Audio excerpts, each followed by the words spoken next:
Parlons maintenant de l'asthme. Théo est asthmatique. Il est donc susceptible de faire des crises d'asthme qui peut se traduire par plusieurs symptômes comme par exemple une dyspnée qui correspond à des difficultés pour respirer associées à des sifflements bruyants et gênants lors de la respiration.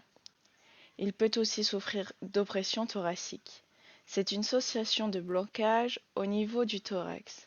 Enfin, Théo peut avoir une toux sèche, qui ne produit donc pas de mucus au niveau de la gorge. Le mucus est un liquide visqueux produit par notre corps. L'asthme est une maladie des bronches évoluant par crise. C'est une maladie chronique, c'est-à-dire qu'elle se développe lentement et peut disparaître. L'asthme touche surtout les jeunes adultes. Que se passe-t-il dans nos poumons quand on fait une crise d'asthme? On remarque un épaississement des bronches bloquant l'air dans les alvéoles, les petits sacs à la fin des bronches.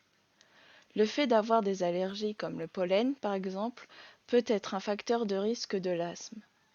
Nous sommes également plus susceptibles d'avoir de l'asthme si l'un de nos parents l'a déjà. La pollution et le sport sont aussi des facteurs de risque. Le pneumologue pose le diagnostic de cette maladie à partir des symptômes du patient. Malheureusement, on ne peut pas guérir entièrement de l'asthme, mais on peut contrôler les symptômes. Il y a 2 traitements possibles. Le premier traitement est l'inhalation de corticoïdes. C'est le fait de respirer un médicament par un tuyau pour diminuer l'inflammation et le risque de crise. Le second traitement est la ventoline. Elle est utilisée seulement pour calmer une crise d'asthme.